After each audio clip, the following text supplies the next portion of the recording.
Free batch जहाँ पे सिर्फ 3 मंथ में हम लोग पूरा सिलेबस कंप्लीट करने वाले हैं। तो जल्दी से क्लास ज्वाइन कर लो and will begin the class once everyone has joined. Hi guys, हाय।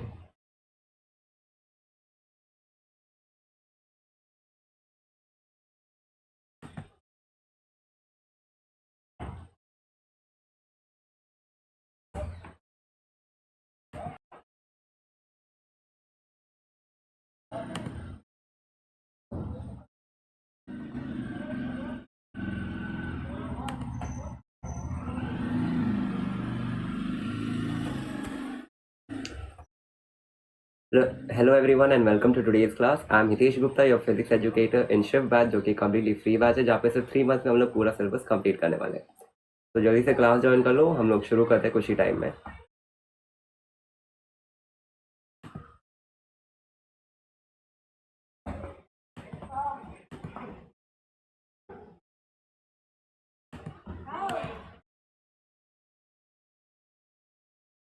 तो देखो यार, जब तक तुम लोग ज्वाइन करते हो ना, मैं तुम्हें हमारे पर्सनल मेंटरशिप के बारे में बता देता हूँ। देखो, ये पर्सनल मेंटरशिप इंडिया में अभी सिर्फ हम लोग प्रोवाइड कर रहे हैं हमारे प्लेटफॉर्म के ऊपर, which is Aditya Joshi organisation. तो इस पर्सनल मेंटरशिप में तुम्हें मिलने वाले daily targets, one on one live interaction मिलने वाला है with your personal mentor. These personal mentors are from top most colleges like AIIMS, JIPMER, MAMC and AFMC. आपको उसके साथ मिलने वाले एफएससी, जो कि full syllabus test, premium exclusive lectures, and you are gonna get NCERT line by line question banks and 30,000 plus questions, 30,000 questions, and also DPPs, and also handmade notes made from NEET toppers. And all this is available at a very low price of 3,999 per year। कहाँ तुम बड़े बड़े coaching में लाखों बर्बाद करते हो, यहाँ पे तुम्हें one on one personal mentorship मिल रहा है in just 3,999 price for per year. ठीक है, जो नीट 2025 में काफ़ी हेल्पफुल रहेगा। तो let's begin with today's class. आज का क्लास का शुरुआत हम लोग करने वाले with the topic of electric flux, जो कि हमें लास्ट क्लास में ख़त्म करना था, लेकिन कोई बात नहीं, आज हम लोग इस टॉपिक को रैप अप कर देंगे। तो let's begin with the topic. देखो, सो आज का टॉपिक है इलेक्ट्रिक फ्लक्स। ठीक है, और इलेक्ट्रिक फ्लक्स का सिंबल क्या होता है? ये this symbol is called phi, जिसे हम लोग इलेक्ट्रिक फ्लक्स का सिंबल कहते हैं। अब इलेक्ट्रिक फ्लक्स को हम लोग रिप्रेजेंट करते हैं फाई या फिर डेल्टा फाई से हम लोग रिप्रेजेंट करते हैं। एंड इलेक्ट्रिक फ्लक्स क्या है? देखो, electric flux is nothing but it is the scalar product और the dot product of electric field and area vector. ठीक है, electric field and area vector. अब तुम बोलोगे कि सर एरिया वेक्टर है क्या चीज़? देखो, एरिया वेक्टर क्या है, let me just demonstrate to you. हमें पता है कि एरिया क्या होता है। Let's consider a surface, let us consider this as a surface. ठीक है, जिसका एरिया ए है। अब अगर मैं बोलूँ इसका एरिया वेक्टर क्या है, तो area vector is nothing but it is just the perpendicular line, यानी कि area vector is normal outward to the surface. Let's assume that this is my surface. ठीक है, लेट्स से दिस इज माई सरफेस, तो फिर इसका area vector कैसे होगा? Perpendicular to this. ये पेन देख सकते हो, this pen is the direction of area vector. ठीक है, लेट मी, अगर मैं अपने सरफेस को ऐसे टर्न कर दूँ तो this will be my area vector. Area vector is perpendicular to the surface, ये हमेशा याद रखना। ठीक है,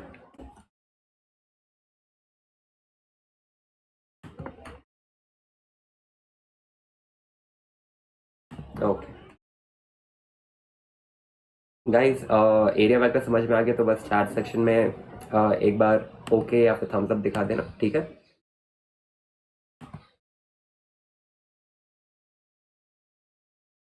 okay. Next thing, electric flux क्या था? Electric flux is the scalar product of electric field and area vector. Area vector कैसा कैसे कंसिडर करते हैं हम लोग? It is nothing but normal outward to the surface. Okay, let's say this is my surface, the green part is my surface which is under concentration, and let's say these blue lines represent the electric field. Okay, अगर ये blue lines electric field को represent करते हैं, तो फिर अगर मैं पूछूंगा what is the electric flux through this green surface, तो क्या होगा? इट इज नथिंग बट इस सरफेस का एरिया इनटू इलेक्ट्रिक फील्ड। ठीक है, इस सरफेस का area vector will be perpendicular normal to the surface just like this, and the electric field lines जो कि इस सरफेस से पास आउट हो रहे हैं, इन दोनों का स्केलर प्रोडक्ट या फिर डॉट प्रोडक्ट ले लो, इसी टर्म को हम लोग बोलते हैं इलेक्ट्रिक फ्लक्स। ठीक है, मान लो कि हमारा सरफेस एग्जैक्टली परपेंडिकुलर है, तो फिर उसका एरिया वेक्टर हो जाएगा इन दिस डायरेक्शन। लेट्स से कि हमारा एरिया वेक्टर थोड़ा सा बेंड हो गया क्योंकि हमने हमारे सरफेस को थोड़ा टिल्ट कर दिया। तो इन दिस सिचुएशन मान लो कि एंगल थीटा है, this is the angle theta. मैं जूम इन कर देता हूँ।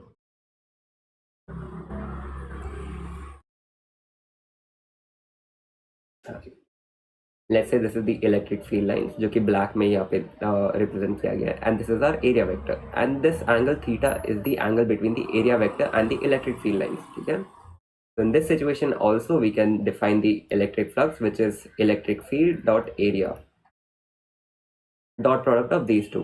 अब अगर डॉट प्रोडक्ट को मुझे मैग्नीट्यूड के टर्म्स में रिप्रेजेंट करना है तो that is nothing but E A cos theta.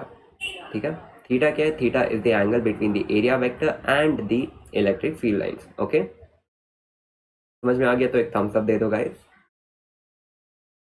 Okay, let's say my area vector is completely along the direction of the electric field line। ठीक है, यानी कि इलेक्ट्रिक फील्ड लाइन भी इसी डायरेक्शन में और मेरा जो सरफेस है वो भी इसी डायरेक्शन में अलाइन हुआ है। ठीक है, सिंस ये दोनों एक ही डायरेक्शन में अलाइन हुए तो फिर इसका एरिया वेक्टर कैसे होगा? बिल्कुल नीचे। ठीक है, and next thing, since electric field lines are in this direction तो हम देख सकते हैं कि दोनों के बीच का एंगल कितना है? 90 डिग्रीज। अब अगर 90 डिग्रीज है और हमें पता है कि cos 90 कितना होता है? cos 90 जीरो होता है। ठीक है, तो फिर in this situation electric flux will be zero. कैसे? समझ में आ गया ना? देखो, E A cos theta is the electric flux, since theta यहाँ पे 90 डिग्रीज है and we know that cos 90 is nothing but zero. तो फिर ये पूरा टर्म हो जाता है E A into zero, anything into zero is zero, hence electric flux is zero. ठीक है, ओके।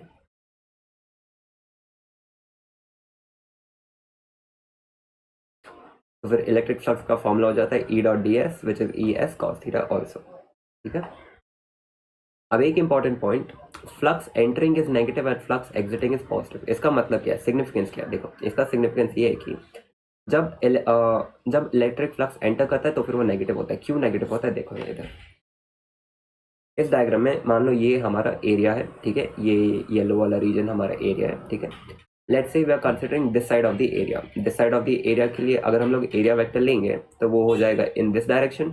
ठीक है, एंड यहाँ पे electric field lines are in this direction. Okay, यहाँ पे अगर हम लोग थीटा या फिर एंगल फाइंड आउट करेंगे तो वो क्या हो जाएगा?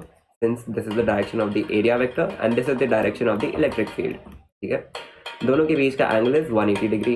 ओके, 180 डिग्री है यानी कि थीटा हो गया 180 डिग्री एंड फ्लक्स होगा ई A cos theta, E A cos theta या फिर ई ए कॉस 180 डिग्री। ठीक है, and 180 degree is -1, cos 180 is -1, hence we say that electric flux is negative in this situation।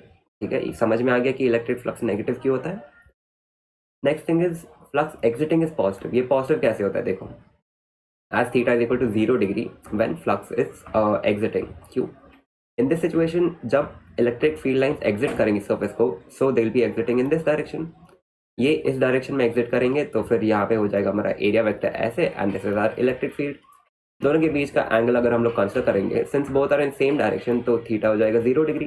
दोनों के बीच में एंगल का डिफरेंस ही नहीं है। तो in this situation we can say that electric flux is equal to E A cos 0 and cos 0 is nothing but 1 plus 1, इसलिए हम लोग बोलते हैं कि फ्लक्स पॉजिटिव रहता है।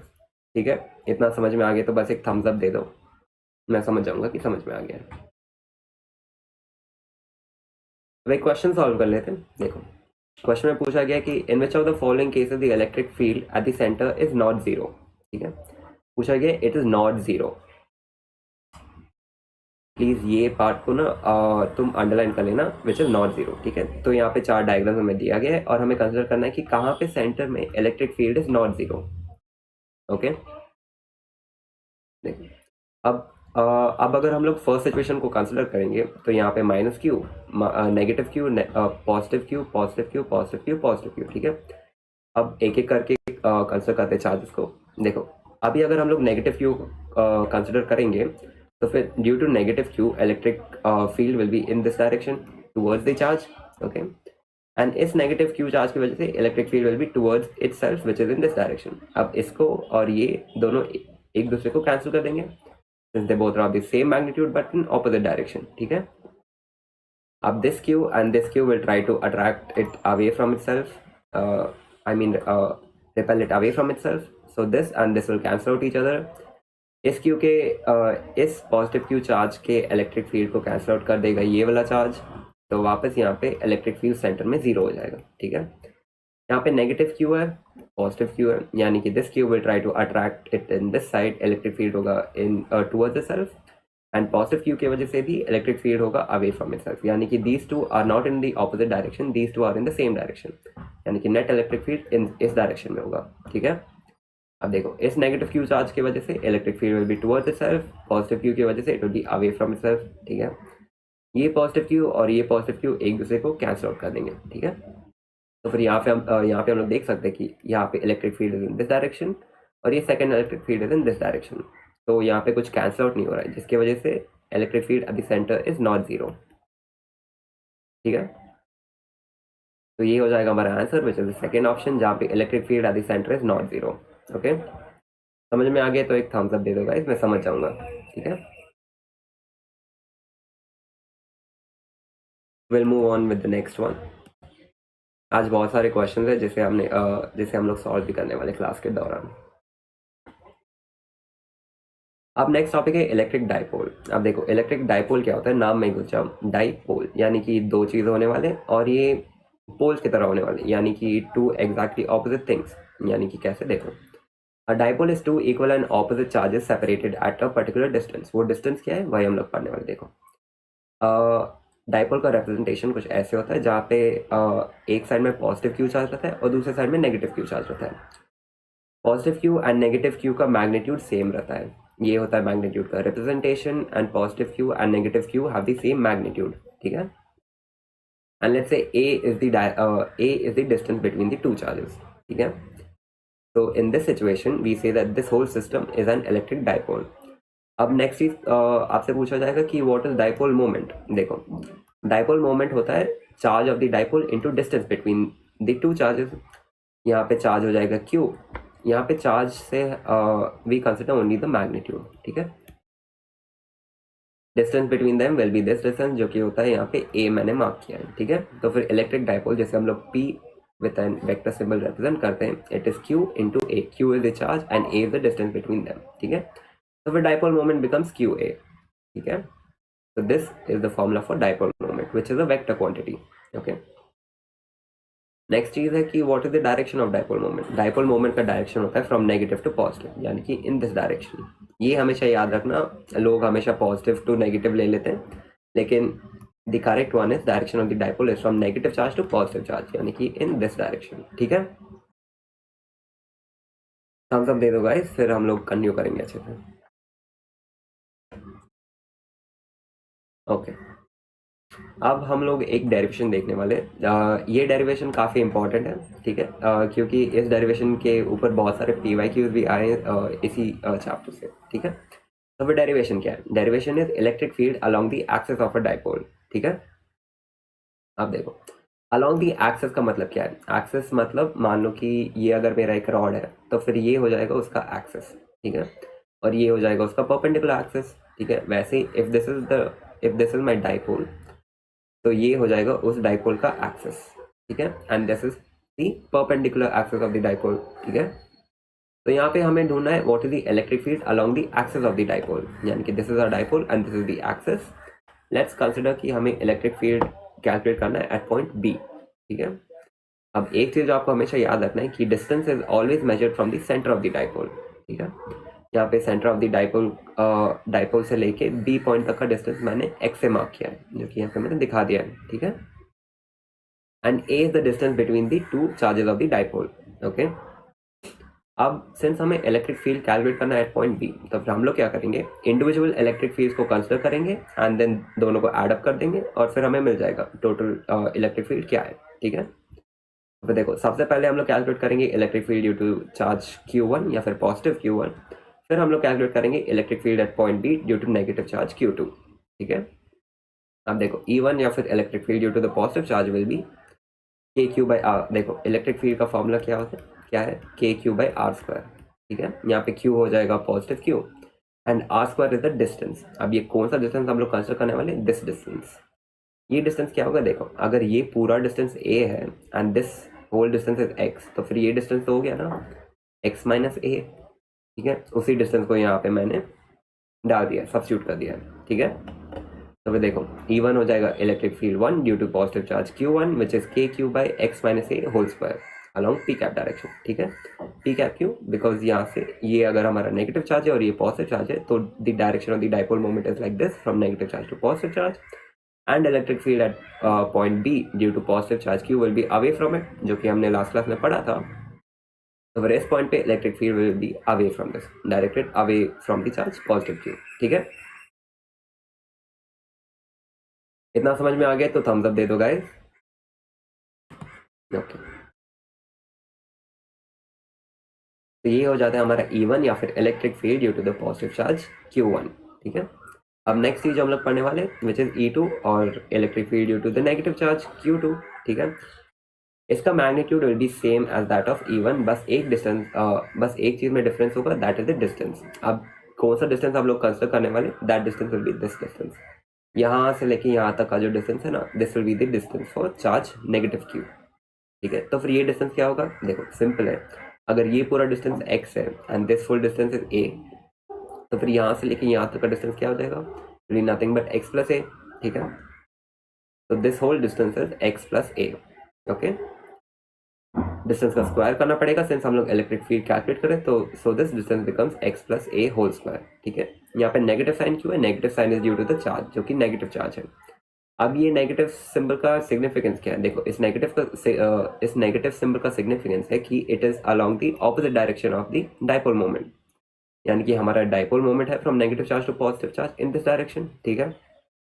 लेकिन सिंस हम लोग नेगेटिव चार्ज के लिए कैलकुलेट करें electric field and negative charge के लिए electric field is towards itself, hence the electric field at point D due to charge minus Q will be in this direction, ठीक है। So this is the electric field at point B due to charge negative Q2, ठीक है। Guys Thums up दे दो, समझ में आ गया तो इतना। Okay, now we have the individual electric field due to positive Q1 and negative Q1, ठीक है। अब EB या फिर the net electric field at point B will be E1 plus E2, यानी कि electric field 1 plus electric field 2। Electric field 1 क्या है, it is the electric field due to the positive charge Q, and E2 is nothing but the electric field due to the negative charge Q, ठीक है। अब net electric field will be electric field due to positive charge Q1 plus negative Q। तो यहाँ पे हम लोग लिख देंगे electric field due to E1 which is positive charge, यहाँ पे मैंने सब्स्टिट्यूट कर दिया, and this is due to the negative charge, जो मैंने सब्स्टिट्यूट कर दिया। अब कुछ नहीं है, अब बस इन दोनों को ऐड करना है एंड देन दैट्स इट, फिर हमारा डेरिवेशन खत्म हो गया है। देखो यहाँ पे इस नेगेटिव साइन को हम लोग बाहर ले लेंगे, ठीक है। या फिर हम लोग एक काम कर सकते हैं, यहाँ से KQ और यहाँ से KQ को कॉमन लेके हम लोग बाहर ले लेते हैं। तो इस पूरे KQ के टर्म को मैंने बाहर ले लिया, and then we have the denominator left hand side, x minus a whole square minus 1 by x plus a whole square, ठीक है। तो नेक्स्ट स्टेप होगा EB which is the net electric field is nothing but इस पूरे term को cross multiply करना या फिर सबट्रैक्ट कर दो, ठीक है।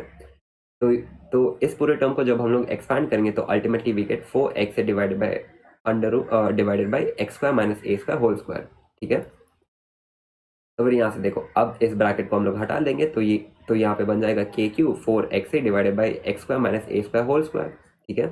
तो बस यहाँ से इतना ही है हमारा derivation. This is the final formula जिसको आप याद रख सकते हो, या फिर आप इसको थोड़ा मॉडिफाई भी कर सकते हो। यहाँ पे आप P इंट्रोड्यूस कर सकते हो। P क्या है, it is the dipole moment. Dipole moment क्या था, it was nothing but charge into distance, यानी कि QA will become a dipole moment over here which is sorry ये डिस्टेंस 2A है गाइस, दिस 2A, एक गलती हो गया था मेरे से, this distance is 2A not A, ठीक है। तो यहाँ पे ये इस पूरे टर्म 4 को हम लोग 2 into 2 लिख देते हैं, ठीक है। तो फिर यहाँ से Q 2 एंड A कॉमन हो जाएगा which is nothing but the dipole moment, जो कि यहाँ पे हमने डिराइव कर लिया। तो यहाँ से T को हम लोग सब्स्टिट्यूट कर देंगे and we arrive at the final formula 2kpx divided by x square minus a square whole square. तो ये था हमारा फाइनल फॉर्मूला जिसे आपको याद रखना है। अब आपका मर्जी है, या तो आप इस पूरे डेरिवेशन को याद रख लो या फिर आप बस इस एक फॉर्मूला को याद रख लो, ठीक है। ओके, ऑल क्लियर, ठीक है। अब आगे बढ़ते हैं नेक्स्ट टॉपिक के साथ। देखो अब हम लोग एक क्वेश्चन सॉल्व करने वाले हैं, 2 क्वेश्चन सॉल्व करने वाले हैं हम लोग अब, ठीक है। देखो क्वेश्चन में दिया गया है कि a rectangular surface of side 10 centimetre and 15 centimetre is placed inside a uniform electric field of 25 Newton per coulomb such that normal to the surface क्या है? It is nothing but our area vector. Normal to the surface makes an angle of 60 degree with the direction of electric field. ठीक है? Find the flux of the electric field through the rectangular surface. अब इस question को पहले थोड़ा समझ लेते हैं. मेन चीज हमें क्या दिया गया है? यहाँ पे हमें डिस्टेंस दिया गया है 10 सेंटीमीटर एंड 15 सेंटीमीटर. ठीक है? उसके बाद इलेक्ट्रिक फील्ड का वैल्यू दिया गया है हमें. उसके बाद एंगल भी दिया गया है हमें. ठीक है? तो फिर हम लोग the most easiest way to solve any physics question है कि हम लोग ड्रॉ कर लेते उस चीज़ को. यहाँ पे है हमारा रेक्टेंगुलर सरफेस जिसका ब्रेथ है 10 सेंटीमीटर एंड लेंथ है 15 सेंटीमीटर. अब देखो ये सेंटीमीटर में, ये एसआई यूनिट में नहीं है. लेंथ का एसआई यूनिट होता है मीटर्स, यानी कि इस पूरी चीज़ को हमें मीटर में कन्वर्ट करना होगा. 10 सेंटीमीटर हो जाएगा 0.1 मीटर. ठीक है? एंड 15 सेंटीमीटर हो जाएगा 0.015 मीटर. ठीक है भैया, मैं नीट के साथ साथ जेई भी देने वाला हूँ, तो क्या आपके नोट्स जेई में भी हेल्प करेंगे? हाँ, हेल्प करेंगे. मैंने मतलब सब कुछ कंबाइन करके सारे इंपॉर्टेंट टॉपिक्स इस नोट्स में लिख दिए. ठीक है? तो फिर आप इस नोट्स को फॉलो कर सकते हो. सारे एग्जाम अच्छे से हो जाएंगे. इस लेक्चर के बाद मैं सोच रहा हूँ कि हम लोग एक क्वेश्चन प्रैक्टिस का भी एक लेक्चर रख लेते हैं जहाँ पे हम लोग क्वेश्चन प्रैक्टिस कर लेंगे. उससे क्या होगा, मेनली आपका कॉन्फिडेंस बूस्ट अप हो जाएगा. ठीक है? तो फिर आप में वो डर नहीं रहेगा फिजिक्स का. ठीक है? तो फिर बैक जाते हैं क्वेश्चन की ओर पे. यहाँ पे आ जाता है हमारा electric field. This becomes our area vector which is normal to the surface and this is our electric field जो कि येलो में है, और दोनों के बीच का एंगल है 60 डिग्रीज. ठीक है? जो कि क्वेश्चन में दिया गया है. यहाँ पे एंगल है 60 degree. Okay, find the flux of the electric field through the rectangular surface. ठीक है? अब इस सरफेस से कितना इलेक्ट्रिक फ्लक्स पास हो रहा है वही हमें कैलकुलेट करना है. फ्लक्स का फॉर्मूला क्या था? It was E dot A या फिर the dot product of electric field and area vector. अगर मुझे मैग्नीट्यूड के टर्म्स में लिखना है तो फिर वो हो जाता है ई ए कॉस थीटा. ठीक है? यहाँ पे थीटा क्या है? थीटा इज द एंगल जो कि है 60 डिग्री. ए क्या है? A is the magnitude of area of the rectangular surface. Rectangular surface का एरिया होता है length into breadth which is 0.15 into 0.1 जो कि हो जाता है 0.015 मीटर स्क्वायर. ठीक है? So this is our area. अब यहाँ पे सारे टर्म्स को सब्स्टिट्यूट कर दो और मल्टीप्लाई कर दो, बस हो गया. इसके बाद तो बेसिक मैथ है यार. इसके बाद तो बेसिक मैथ ही है. फिजिक्स जो था बस इस फॉर्मूला तक ही फिजिक्स था. अब यहाँ पे देखो इलेक्ट्रिक फील्ड का वैल्यू हो जाता है 25 एंड एरिया वेक्टर का वैल्यू हो जाता है 0.015. ठीक है? और फिर cos 60 का वैल्यू हो जाता है 1/2. ठीक है? Flux is equal to 0.1875 units जो कि यहाँ से 0.375 डिवाइडेड बाई 2 हो जाता है 0.1875 यूनिट्स. ठीक है? Please discuss the DPP answers. DPP के आंसर्स हम लोग नेक्स्ट लेक्चर में डिस्कस कर लेंगे. दोनों डीपीपी के आंसर. आज भी आपको एक डीपीपी मिलने वाला है, तो फिर आप उसको भी अटेम्प्ट कर लेना. और नेक्स्ट क्लास में हम लोग दोनों डीपीपी के सोल्यूशन देख लेंगे. ठीक है? तो फिर this is the total flux through the rectangular surface. तो फिर ऐसे अटेम्प्ट करना है हमें फिजिक्स क्वेश्चन. ठीक है? इतना समझ में आ गया तो थम्स अप दे दो गाइस. फिर हम लोग नेक्स्ट क्वेश्चन की ओर बढ़ते हैं. ओके, नेक्स्ट क्वेश्चन की ओर बढ़ते हैं. नेक्स्ट क्वेश्चन में देखो क्या कह रहा है. नेक्स्ट क्वेश्चन में कहा गया है कि an electric dipole is formed by positive 4 microcoulomb and negative 4 microcoulomb charges at 5 millimetre. Millimetre में डिस्टेंस दिया गया है इस बार. लास्ट टाइम क्या था? लास्ट टाइम हमें सेंटीमीटर में दिया गया था. इस बार मिलीमीटर में दिया है. लेकिन ये भी ऐसा यूनिट नहीं है. ऐसा यूनिट क्या है? वो है मीटर. यानी कि हमें मिलीमीटर को मीटर में कन्वर्ट करना होगा. ठीक है? ये फर्स्ट पॉइंट जहाँ पे एग्जामिनर आपको ट्रिक करने की कोशिश करेगा. ठीक है? Calculate the dipole moment and give its direction. अब देखो डाइपोल मोमेंट का डायरेक्शन क्या होता है वो तो हमने पढ़ा ही है, which is from negative side to positive side. ठीक है? This is the direction of the dipole moment. अब हमें कैलकुलेट क्या करना है? कैलकुलेट द डाइपोल मोमेंट का मैग्नीट्यूड कितना है. डायरेक्शन तो हमने कैलकुलेट कर लिया फ्रॉम नेगेटिव टू पॉजिटिव. अब हमें सिर्फ मैग्नीट्यूड कैलकुलेट करना है. तो फिर यहाँ पे मैंने एक डायग्राम ड्रॉ कर दिया जहाँ पे हमारे पास है positive 4 microcoulomb and negative 4 microcoulomb and दोनों के बीच का डिस्टेंस है 5 मिलीमीटर. 5 मिलीमीटर यानी कि 0.5 इंटू 10⁻² मीटर्स. ठीक है? या फिर हम लोग लिख सकते हैं 5 इंटू 10⁻³ मीटर्स. ठीक है? ये कन्वर्ट करना बहुत ज़रूरी है क्योंकि आपको वैल्यूज ऐसा यूनिट में ही सब्स्टिट्यूट करना पड़ेगा. ठीक है?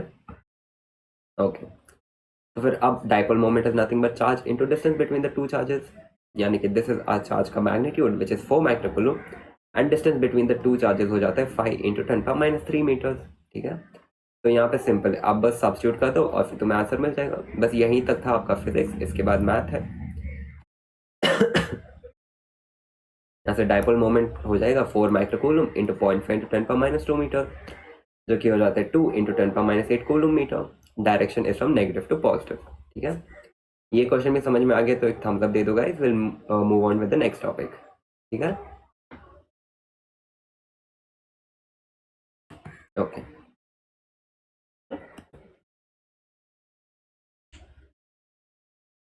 नेक्स्ट हम लोग एक और डेरिवेशन देखने वाले हैं which is related to that of an electric dipole.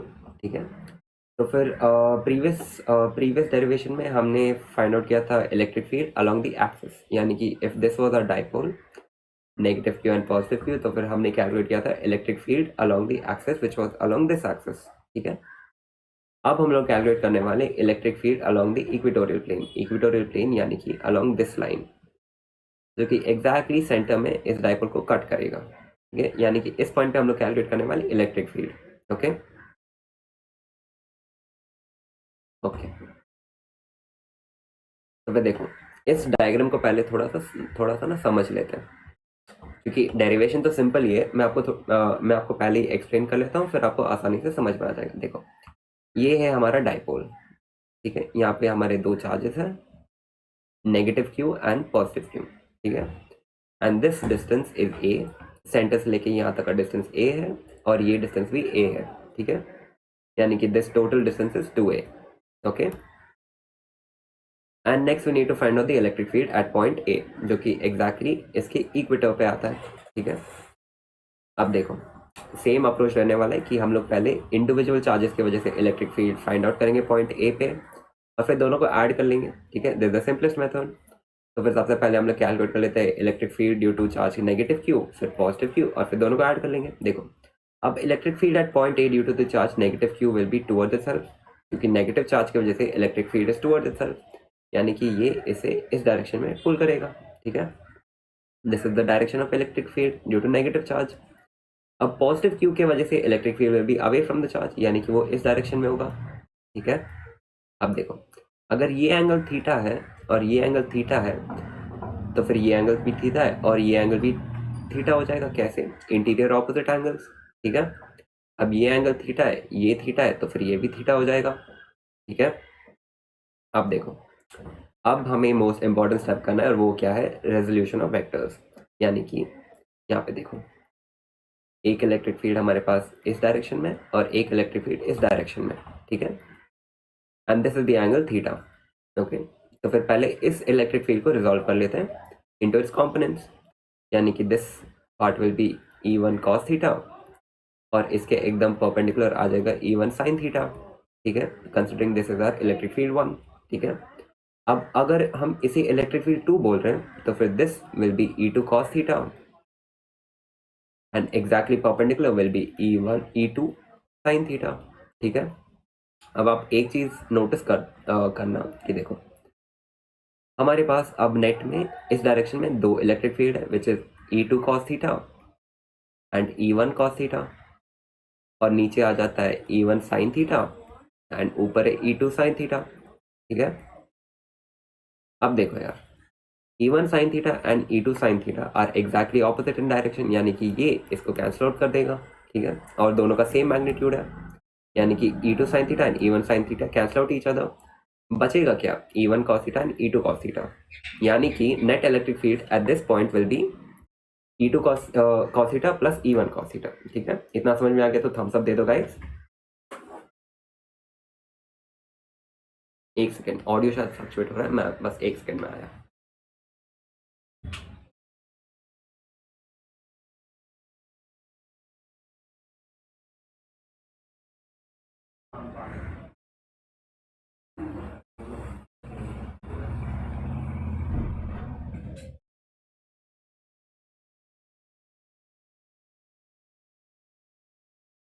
हाँ गाइस, इतना समझ में आ गया तो थम्स अप दे दो गाइस।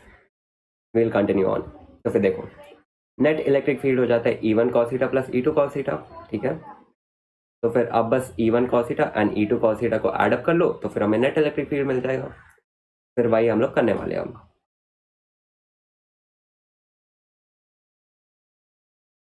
ओके देखो, ई नेट हो जाएगा E1 cos theta plus E2 cos theta. यहाँ तक तो समझ में आ गया। अब देखो, अब हम लोग इंडिविजुअल E1 और E2 के वैल्यूज क्या है उसको कैलकुलेट कर लेते हैं। देखो, अब फुल स्क्रीन विजिबल है शायद। E1 का वैल्यू क्या होगा, it will be k q divided by a square plus y square. अच्छा रुको, पहले मैं आपको ये a square plus y square भी एक्सप्लेन कर देता हूँ। देखो, अगर ये डिस्टेंस ए है और ये डिस्टेंस y है जो कि मैंने यहाँ पे रिप्रेजेंट किया है, तो फिर ये पूरा डिस्टेंस हो जाएगा under root a square plus y square.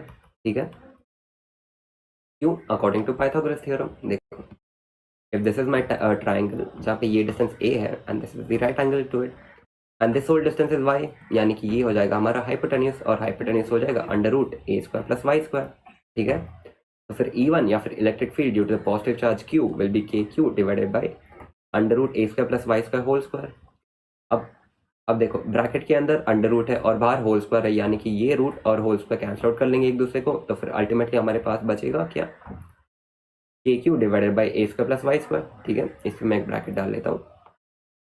अब देखो, E2 will be negative k q divided by a square plus y square. ठीक है, यहाँ पे सेम डिस्टेंस रहने वाला है जो कि this distance is also under root a square plus y square and since whole square करना है तो फिर ये रूट को हम लोग नेगलेक्ट कर सकते हैं।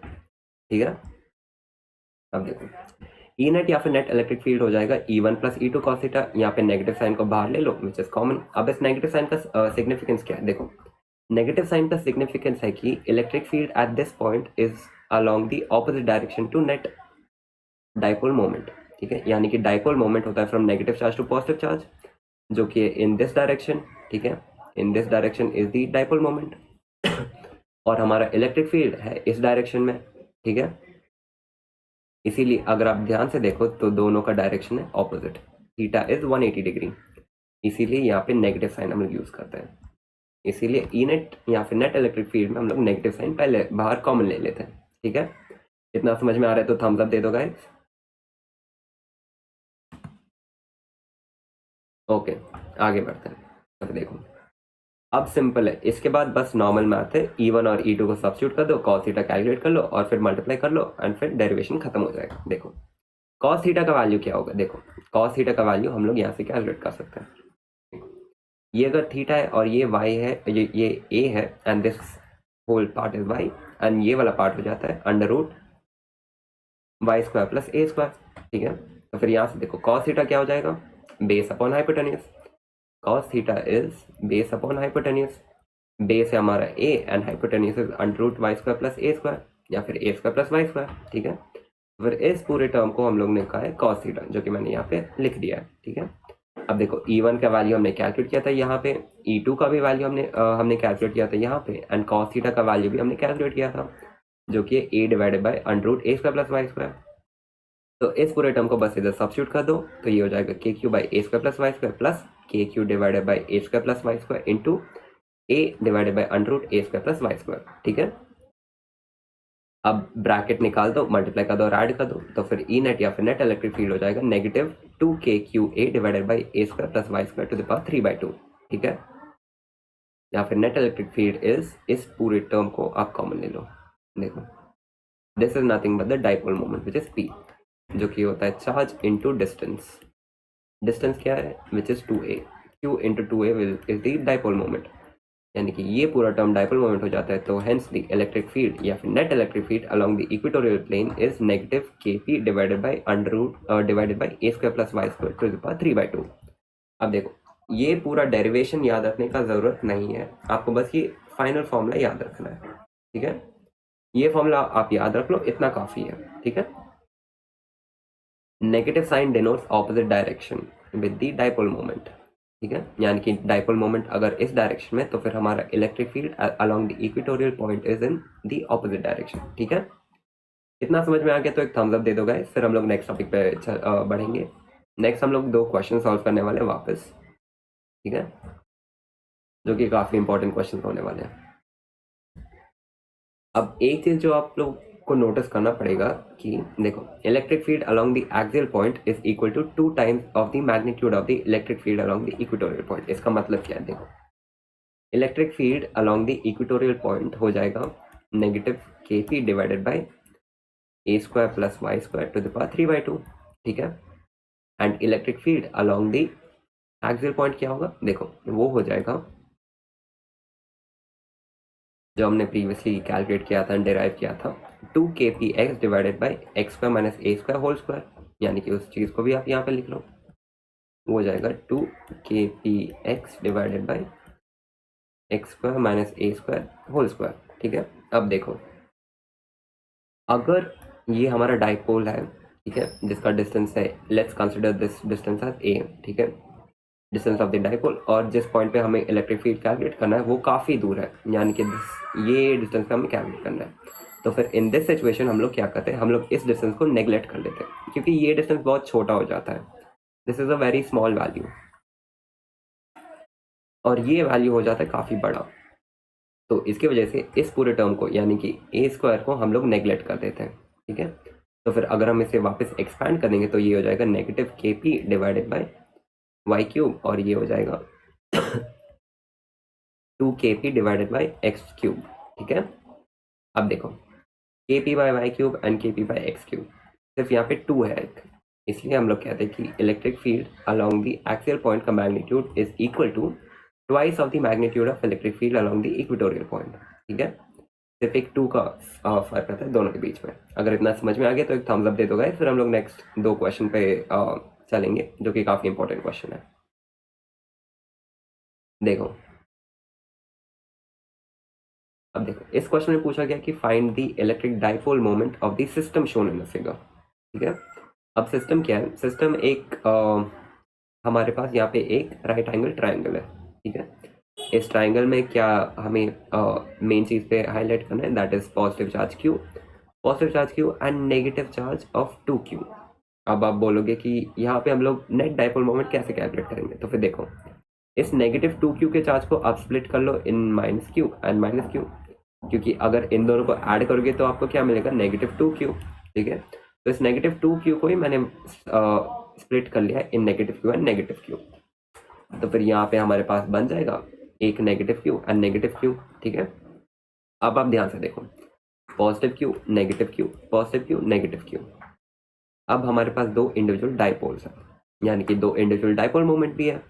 This is our first dipole, ये हो जाता है हमारा पहला डाइपोल, और ये हो जाता है हमारा सेकेंड डाइपोल। अब देखो, this is our dipole 1, so this is dipole moment 1 and this is our dipole moment 2, ठीक है। तो फिर डाइपोल मोमेंट 1 इज QA, या फिर charge into distance. Dipole moment 2 is also QA, which is charge into distance, ठीक है। अब देखो, मैंने कहा था कि dipole moment is a vector. अब हमारे पास 2 वेक्टर है, one is in this direction and one is in this direction. अब हमें इन दोनों का नेट रिजल्टेंट फाइंड आउट करना है, जो कि होगा इन दिस डायरेक्शन। अब वो कैसे हम लोग कैलकुलेट करेंगे? वेक्टर एडिशन से। देखो, P1 एंड P2 दोनों के बीच का एंगल इज 90 डिग्री, यानी कि cos 90 इज 0। तो फिर हम लोग cos थीटा वाली टर्म को नेग्लेक्ट कर लेंगे, ठीक है। तो फिर P नेट, या फिर net dipole moment, is √P1 square plus P2 square. P1 square and P2 square का मैग्नीट्यूड एग्जैक्टली सेम है, which is Q into a and Q into a, यानी कि Q square a square plus Q square a square, या फिर 2Q square a square √।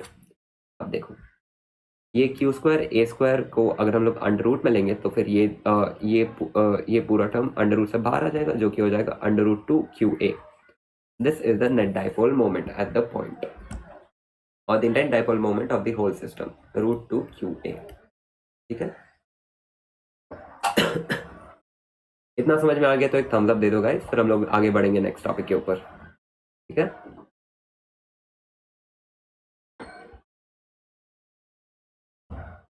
Next topic है dipole इन uniform electric field. अब देखो, dipole इन uniform electric field, यानी कि देखो, यानी कि हमारे पास होगा एक डाइपोल। उस डाइपोल को हमने यहाँ पे ऐसे रिप्रेजेंट किया। देखो, ये पूरा है हमारा dipole, negative charge Q and positive charge Q इधर है, ठीक है। ओके, अब and this is the direction of the electric field, जो कि यहाँ पे रिप्रेजेंट किया गया है, ठीक है। The blue line is the electric field, okay.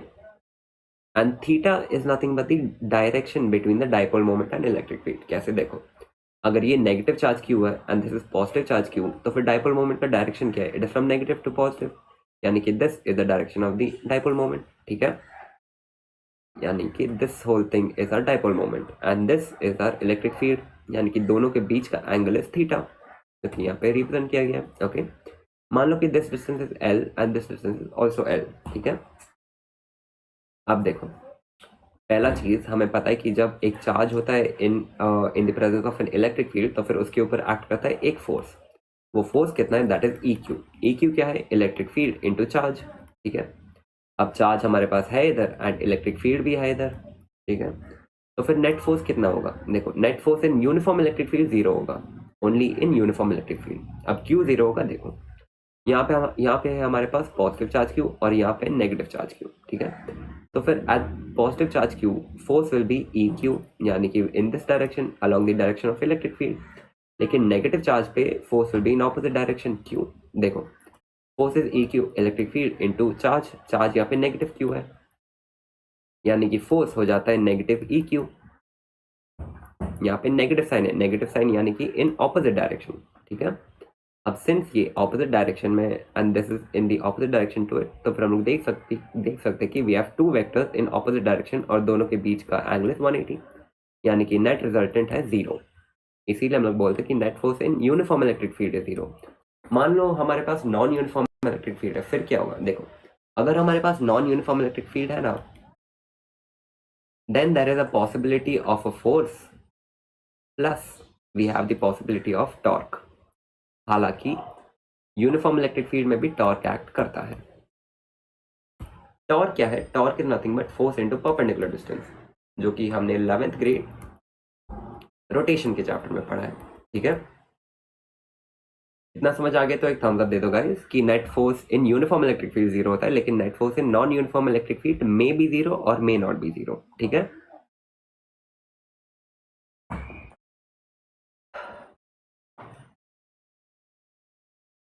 अब हम लोग बढ़ते हैं आगे, विच इज, अब देखो, since there are two equal and opposite forces act, we will get a torque. अब टॉर्क होता क्या है? देखो, टॉर्क यानी कि two equal and opposite forces are acting. ठीक है, जिसके वजह से ये पूरा जो कंपोनेंट है हमारे पास, ये रोटेट करने लगेगा। जैसे कि समझ लो, ये पेन, मैं यहाँ से ऐसे फोर्स लगा रहा हूँ और यहाँ से ऐसे फोर्स लगा रहा हूँ, जिसकी वजह से ये पूरा पेन ऐसे रोटेट कर रहा है।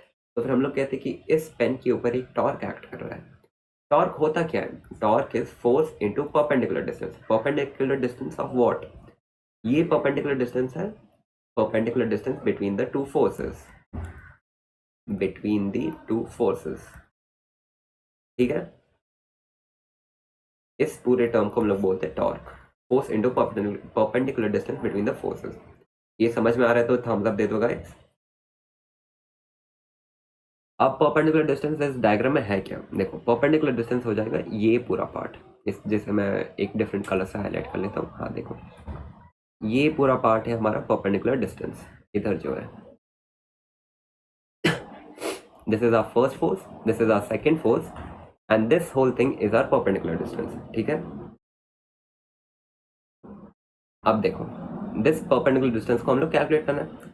अब अगर ये एंगल थीटा है and this part is L and this distance is also L, तो फिर यहाँ पे अगर हम लोग अप्लाई करेंगे साइन थीटा, तो साइन थीटा होता क्या है?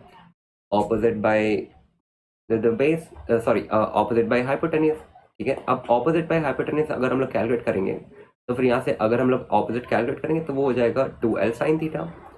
अब देखो, बेस क्या होगा? बेस होगा 2l, क्योंकि बेस हो जाएगा ये distance, this whole distance is the base distance which is 2l। Okay, अब देखो, sine theta is opposite by divided by 2l, या फिर ऑपोजिट इज इक्वल टू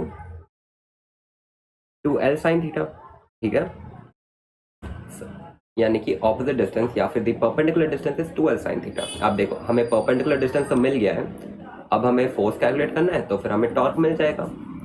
अब फोर्स क्या है? देखो, फोर्स हो जाएगा ई क्यू या फिर electric field into the charge. अब इस डायग्राम से हमने परपेंडिकुलर डिस्टेंस कैलकुलेट कर लिया और फोर्स भी हमने कैलकुलेट कर ही लिया है, तो फिर हम लोग टॉर्क कैलकुलेट कर लेते हैं। टॉर्क हो जाएगा E Q, this whole term is the force into perpendicular distance. Perpendicular distance होता है साइन 2l, जो कि हमने कैलकुलेट किया है, sine theta into 2l। Torque is E P sine theta. E P कहाँ से आया? पी क्या होता है? P is nothing but dipole moment. Dipole moment क्या होता है? Dipole moment is charge into distance, यानी कि इस सिचुएशन में हो जाएगा Q इंटू 2l, यानी कि यहाँ से Q को कॉमन ले लो और यहाँ से 2l को कॉमन ले लो, तो ये पूरा टर्म हो जाएगा आपका डाइपोल मोमेंट P, यानी कि torque is equal to E P sine theta. ठीक है, इस पूरे डेरिवेशन को याद नहीं रखना है, मैं रेकमेंड भी नहीं करूंगा कि आप याद रखें इस डेरिवेशन को। आप बस इतना याद रख लो कि torque is equal to E P sine theta. E P sine theta को अगर हम लोग वेक्टर फॉर्म में लिखेंगे तो वो हो जाएगा electric field and dipole moment का क्रॉस प्रोडक्ट। ठीक है, इतना समझ में आ गया तो थम्स अप दे दो गाइस, फिर हम लोग आगे बढ़ते हैं। ठीक है, ओके गाइस। फिर टॉर्क का फाइनल फॉर्मूला होता है ई क्रॉस पी, या फिर electric field and dipole moment का क्रॉस प्रोडक्ट, या फिर ई पी साइन थीटा। ठीक है, in non uniform electric field क्या होता है ये मैंने ऑलरेडी स्टार्ट में बताया था कि in non uniform electric field a net force and a net torque may act. जरूरी नहीं है कि नेट फोर्स एक्ट करेगा और नेट टॉर्क भी एक्ट करेगा, एक्ट कर सकता है, एक्ट नहीं भी कर सकता है। लेकिन इन यूनिफॉर्म इलेक्ट्रिक फील्ड क्या होगा? फोर्स जीरो होगा और हमारा टॉर्क सिर्फ एक्ट करेगा। ठीक है, ओके। अब एक इंपॉर्टेंट चीज जो आपको याद रखना है, दैट इज पोटेंशियल एनर्जी का फॉर्मूला। जैसे ही हमने पढ़ा था torque for a dipole in uniform electric field, वैसे ही होता है potential energy of a dipole in uniform electric field, जो कि होता है नेगेटिव पीई कॉस थीटा। ठीक है, ये नेगेटिव साइन हमेशा याद रखना। कई बार होता है क्या है कि स्टूडेंट्स लोग ना ये नेगेटिव को भूल जाते हैं, जिसकी वजह से काफ़ी नुकसान हो जाता है एग्जाम के दौरान। तो potential energy is nothing but negative P E cos theta, या फिर नेगेटिव पी डॉट ई। ठीक है, cross product of dipole moment and electric field.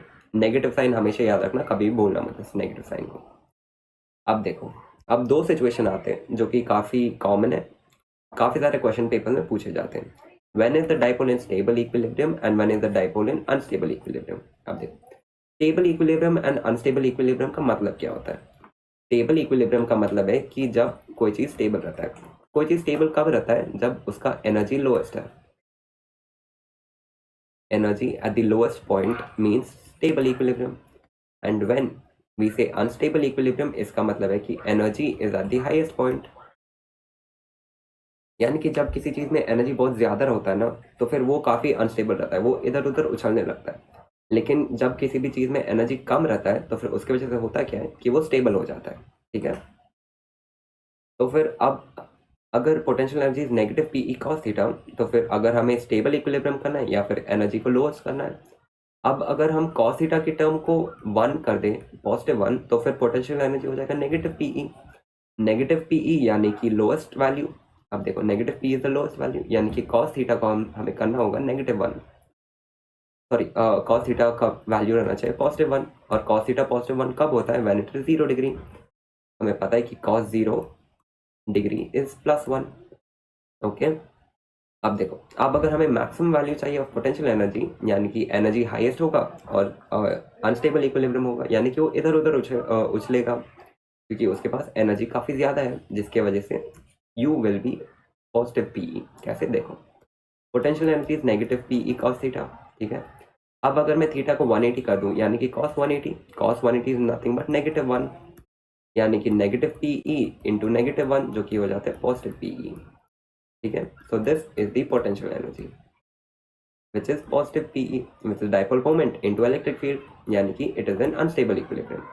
तो इतना समझ में आ गया तो एक थम्स अप दे दो कि स्टेबल इक्विलिब्रियम यानी कि लोएस्ट एनर्जी, अनस्टेबल इक्विलिब्रियम यानी कि हाईएस्ट एनर्जी। ठीक है, अब हम लोग आगे बढ़ेंगे, विच is the next main topic of this chapter, which is Gauss law. Gauss law तुम ऐसे समझ लो कि ये एक शॉर्टकट जैसा है।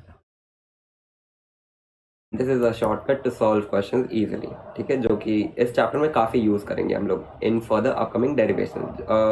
4-5 डेरिवेशन और बाकी है, काफ़ी छोटे छोटे डेरिवेशन है क्योंकि उसमें हम लोग गॉस लॉ यूज़ करेंगे। गॉस लॉ की वजह से क्या होगा, ये डेरिवेशन काफ़ी सिंपल हो जाएगा समझने के लिए भी। देखो अब होगा क्या कि देखो गॉस लॉ कहता है कि the flux through a close surface is Q by epsilon naught, Q enclosed. Q enclosed Q, देखो मान लो कि हमारे पास चार्ज क्यू है, ठीक है, and this is enclosed with in a close surface which is a sphere in this case. तो फिर गॉस लॉ यही कहता है कि इस पूरे स्फीयर के अक्रॉस जो इलेक्ट्रिक फ्लक्स होगा ना, वो होगा क्यू एनक्लोज या फिर charge enclose divided by epsilon not. मान लो कि इस पूरे स्फीयर को मैं अपना सरफेस मान रहा हूँ, यानी कि क्लोज सरफेस। इस क्लोज सरफेस को हम लोग बोलते हैं गॉसियन सरफेस।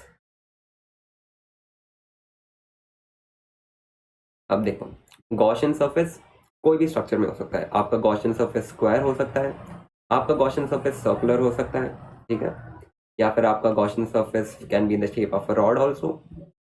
अब देखो flux through close surface Q enclose divided by epsilon naught, ठीक है, यानी कि अगर मैं इस पूरे स्फीयर को अपना गॉसियन सरफेस मान लूं तो फिर मैं कह सकता हूं कि electric flux through this close surface is Q by epsilon naught, ठीक है।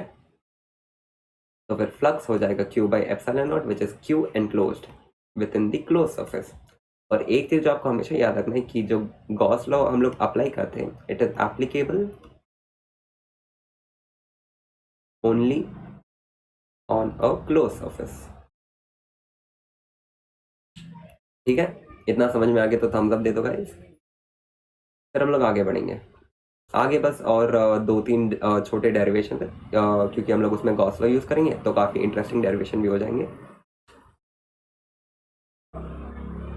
ओके देखो यहाँ से ये हो जाता है हमारा गॉस लॉ का फॉर्मूला, या फिर इक्वेशन भी कह सकते हैं कि phi is equal to Q enclose divided by epsilon naught. अब देखो फाई क्या है, phi is the electric flux. अब इलेक्ट्रिक फ्लक्स क्या होता है, it is electric field into area, ठीक है, यानी कि dot product of electric field and area. तो फिर हम लोग कह सकते हैं कि electric field dot area is equal to Q enclose divided by epsilon naught, ठीक है। अब ये जो इलेक्ट्रिक फील्ड है in left hand side of the situation, this is electric field due to all the charges inside and outside the close surface. यानी कि मान लो ये हमारा क्लोज सरफेस है और एक और चार्ज यहाँ पे बाहर है, यानी कि इस सरफेस के बाहर, और तीसरा चार्ज यहाँ बाहर है। अब ये जो हम लोग इलेक्ट्रिक फील्ड कैलकुलेट करेंगे इस स्फीयर के across, that will be the electric field due to all the charges present no matter if they are outside और इनसाइड, ठीक है। And Q on the right hand side is the total charge inside the body. Inside the body क्या है, यानी कि हमारा Gaussian surface जो कि क्लोज सरफेस होता है, और आपके पास कंप्लीट फ्रीडम है कि आप लोग गॉसियन सरफेस को किसी भी शेप में कंसिडर कर सकते हो। आप सर्कुलर कंसिडर कर सकते हो, स्क्वायर कंसिडर कर सकते हो, रेक्टेंगुलर भी कंसिडर कर सकते हो, किसी भी शेप में आप कंसिडर कर सकते हो, बस वो क्लोज सरफेस रहना चाहिए, ठीक है। Third important point, if no charge is enclose then flux is zero. इसका मतलब क्या है, देखो मान लो कि ये मेरा एक स्फीयर है या फिर मेरा गॉसियन सरफेस। अब अगर मैं बोलूंगा कि इस गॉसियन सरफेस के अक्रॉस इलेक्ट्रिक फ्लक्स कैलकुलेट करो, तो फिर तुम गॉस लॉ अप्लाई करोगे और ये हो जाएगा तुम्हारा क्लोज सरफेस। अब तुम लिखोगे क्या, flux is equal to Q enclosed divided by epsilon naught. अब Q enclosed is the charge enclosed within the sphere. Charge enclosed within the sphere क्या होगा, जीरो। क्यों, क्योंकि इसके अंदर कोई चार्ज एनक्लोज है ही नहीं, यानी कि राइट हैंड साइड पे जीरो आ जाएगा। Zero divided by anything will eventually give you zero. इसलिए हम लोग बोलते हैं कि if no charge is enclosed within the close surface then the flux through it is zero, ठीक है। इतना समझ में आ गया गॉस लॉ कैसे अप्लाई करते हैं, कब अप्लाई करते हैं, ठीक है। गॉस लॉ का मेन एम है either to calculate the electric flux और to calculate the electric field, ठीक है। अब एक क्वेश्चन है, देखो क्वेश्चन में हम लोग पूछ रहे हैं कि what will happen if you place a dipole inside a close surface and what will be the flux through it. अब आप कोशिश करो कि आप इस पे गॉस लॉ अप्लाई करो, कि हम लोग इस पे गॉस लॉ अप्लाई करेंगे और देखते कि आंसर क्या आएगा। देखो अब क्वेश्चन में क्या क्या रहे हैं, क्वेश्चन में कहा जा रहा है कि मान लो एक इलेक्ट्रिक डाइपोल है जिसे एक क्लोज सरफेस के अंदर रखा गया है, तो फिर in this situation what will be the electric flux. देखो मान लो this is a close surface और अ गॉसियन सरफेस, ठीक है, और ये हमारा डाइपोल यानी कि negative Q and positive Q, ठीक है। अब अगर हमें कैलकुलेट करना है electric flux through this surface, तो वो हो जाएगा क्या, flux is equal to Q enclosed divided by epsilon naught. Gauss law apply करने के लिए क्या सारे रिक्वायरमेंट्स सेटिस्फाइड है, जो कि है एक क्लोज सरफेस। हाँ हमारे पास एक क्लोज सरफेस है, क्यू एनक्लोज या फिर चार्ज एनक्लोज, क्या चार्ज एनक्लोज है? हाँ चार्ज एनक्लोज है, डिवाइडेड बाई एप्सिलॉन नॉट। अब चार्ज एनक्लोज कितना है? It is negative Q plus positive Q divided by epsilon naught. अब negative Q plus positive Q यानी कि नेट चार्ज इज जीरो, ठीक है, क्योंकि डायपोल में मैग्नीट्यूड सेम है, सिर्फ चार्जेस ऑपोजिट है, यानी कि negative Q and positive Q will give you net charge enclose of zero, यानी कि flux enclose will be zero, ठीक है। इतना समझ में आ गया तो थम्स अप दे दो गाइस, फिर हम लोग आगे बढ़ेंगे। आगे दो क्वेश्चन है जो जिसे हम लोग अटेम्प्ट करेंगे। उस क्वेश्चन के पहले एक छोटा सा डेरिवेशन है, उसको भी हम लोग देख लेते हैं। यानी कि डेरिवेशन नहीं है, ये बस एक समझ लो कि प्रूफ है कि Q electric field enclosed within close surface is zero when no charge is enclosed within it, ठीक है। देखो ओके ऑल क्लियर, ठीक है। अब देखो मान लो हमारे पास यहाँ पे एक सिलेंडर है, ठीक है, जो कि यहाँ पे है, this whole thing is a cylinder, ठीक है, and this is the direction of electric field, ठीक है, this is the electric field, ठीक है। अब अगर हम लोग देखेंगे तो फिर देखो सिलेंडर में हमारे पास है थ्री सरफेसेस, कैसे? ये हो गया हमारा पहला सरफेस, ओके, ये हो गया दूसरा सरफेस, ओके, और ये कर्व्ड पार्ट हो गया हमारा थर्ड सरफेस, ठीक है। अब देखो हमारे पास थ्री इंडिविजुअल सरफेस है, तो फिर हम लोग क्या करेंगे, हम लोग इंडिविजुअल फ्लक्स कैलकुलेट करेंगे थ्रू द सर्फेसेस और फिर तीनों को ऐड कर लेंगे, फिर हमें नेट इलेक्ट्रिक फ्लक्स मिल जाएगा, यानी कि net electric flux will be φ1 plus φ2 plus φ3, ठीक है। अब देखो φ1 क्या होगा? φ1 होगा E क्रॉस A, यानी कि dot product of electric field and area vector, ठीक है।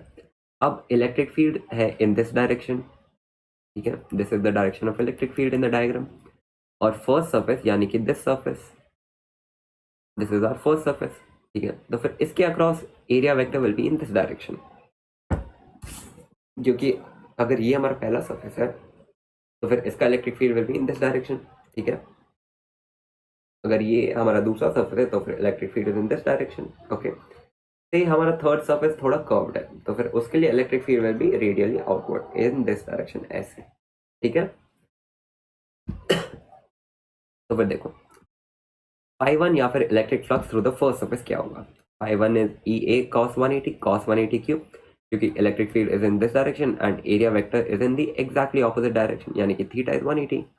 तो फिर हमें पता है कि cos 180 इज नथिंग बट -1, यानी कि φ1 या फिर flux through the first surface is negative EA, ठीक है। φ2 क्या होगा? Electric flux through the second surface, second surface is our curved surface, यानी कि ये वाला सरफेस, ये वाला सरफेस, यानी कि इसका एरिया वेक्टर होगा रेडियली आउटवर्ड और इलेक्ट्रिक फील्ड इस डायरेक्शन में, यानी कि हमारा एरिया वेक्टर ऐसे है और इलेक्ट्रिक फील्ड इस डायरेक्शन में। अब आप देख सकते हैं कि दोनों एग्जैक्टली परपेंडिकुलर है, जिसकी वजह से होगा क्या, थीटा हो जाएगा 90 डिग्री, यानी कि E dot A into cos 90, cos 90 कितना है? It is nothing but 0 degree, यानी कि cos 90 इज 0, तो फिर एनीथिंग इंटू 0 इज 0, इसलिए φ2 0 हो जाएगा। अब φ3 क्या होगा? देखो φ3 यानी कि थर्ड सरफेस इस डायरेक्शन में आ जाएगा, ओके। थर्ड सरफेस का area vector will be in this direction and electric field भी इसी डायरेक्शन में, यानी कि दोनों के बीच का एंगल 0 डिग्री, यानी कि EA into cos 0 degree, cos 0 degree यानी कि cos 0 degree is nothing but +1, यानी कि EA, ठीक है। अब हमारे पास थ्री इंडिविजुअल फ्लक्सेस है अलोंग द थ्री सरफेसेस। अब E नेट या फिर the net flux through the surface through the cylinder will be φ1 plus φ2 plus φ3, which is negative EA plus positive EA plus 0, यानी कि नेगेटिव को positive cancel out कर देगा, फिर 0 add करना है तो जो हो जाएगा 0, इसलिए phi net is equal to 0। अब ये फाई नेट 0 है, इसका सिग्निफिकेंस क्या है? देखो फाई नेट 0 है, इसका मतलब कि चार्ज एनक्लोज या फिर क्यू एनक्लोज इज 0। अब देखो डायग्राम में कहीं भी मैंने चार्ज एनक्लोज नहीं दिखाया, which is exactly in accordance with Gauss law, जो कि कहते हैं कि अगर चार्ज एनक्लोज 0 है तो फिर इलेक्ट्रिक फ्लक्स भी 0 हो जाएगा, ठीक है। ये समझ में आ गया तो थम्स अप दे दो। उसके बाद हम लोग एक इंटरेस्टिंग क्वेश्चन की ओर बढ़ेंगे, ठीक है।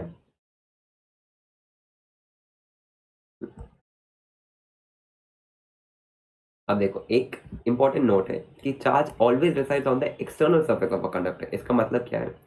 मान लो कि ये मेरा एक कंडक्टर है जो कि थोड़ा मान लेते हैं थिन है, ठीक है, मतलब अंदर से हॉलो है। अब ये हो जाएगा उसका इंटरनल सरफेस, ठीक है, और ये हो जाएगा उसका एक्सटर्नल सरफेस, ठीक है। अब charge always resides on the external surface of the conductor, यानी कि अगर मैं इस कंडक्टर को चार्ज दे देता हूँ क्यू चार्ज, तो फिर क्या वो क्यू चार्ज अंदर मतलब इस इंटरनल सरफेस पे रहेगा? नहीं, वो चार्ज इसके एक्सटर्नल सरफेस पे डिस्ट्रीब्यूट हो जाएगा, यानी कि ये जो बाहर का सरफेस है ना, इस सरफेस पे डिस्ट्रीब्यूट हो जाएगा। मान लो कि एक और कंडक्टर है in the shape of a square, ठीक है। अगर मैं इसको क्यू चार्ज दूंगा तो फिर ये इसके एक्सटर्नल सरफेस यानी कि यहाँ बाहर वाले सरफेस पे डिस्ट्रीब्यूट हो जाएगा, ठीक है। ओके, अब एक क्वेश्चन अटेम्प्ट कर लेते हैं। देखो, an electric charge cube is placed at the centre of a cube of side L, यानी कि हमारे पास एक क्यूब है, ठीक है, एक सेकेंड, ऐसा एक क्यूब है हमारे पास, ठीक है, और चार्ज क्यूब प्लेस किया गया है एकदम सेंटर में क्यूब के। What is the electric flux through one of its faces, यानी कि देखो ये हमारा क्यूब है, ठीक है।